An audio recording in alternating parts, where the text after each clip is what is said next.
Бұл оқиғаны маған досым айтып берген болатын. Сенсең де, сенбесең де өзің білесің. Андрей біздің кішкентай қалада таңертеңнен кешке дейін таксист болып жұмыс істеді.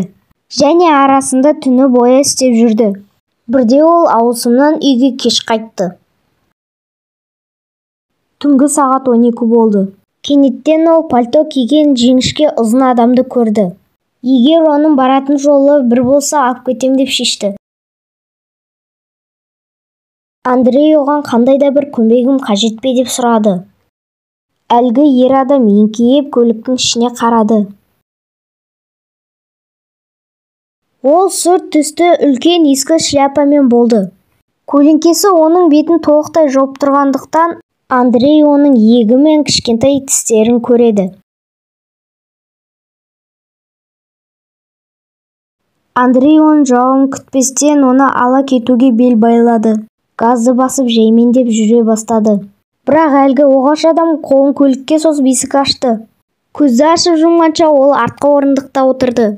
Андрей оның қалай мінгенін түсінбей қалды, өйткені есік ішінен құлыптанып тұрған. Дірілдеген дауыспен сізге қайда бару қажет деді. Жолаушы саусағымен алға қарай көрсетті. Ол жүріп бара жатып, жолаушыға нақты қайда бару керектігін және не керек екенін білмеді. Андрей біресе жолға, біресе айнаға қарап отырды. Айнадан жолаушыны көрді. Ол үнсіз және біртүрлі болып күліп отырды. Біраздан кейін Андрей қарауды ұмытып кетті де бірнеше минут жолға қарап отырды.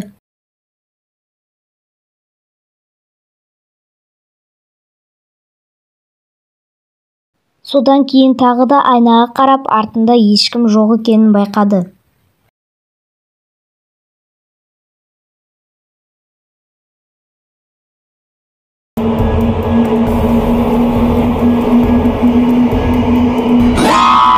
Ол салқын термен оянды. Сөйтсе ол соңғы заказдан кейін бір шыны-аяқ шайды ішіп, аялдаманың жанына ұйықтап қалыпты. Басы ауырып қатты шаршап тұр екен. Өте кеш болғандықтан ол үйіне бару керек болды да машинаны оталдырып кетіп қалды.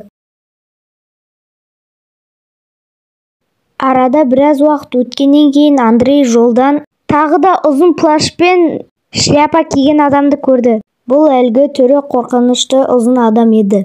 Андрей газды басып тоқтамауын қабылдады. Түсіндегі оқиғаны қайталағысы келмеді.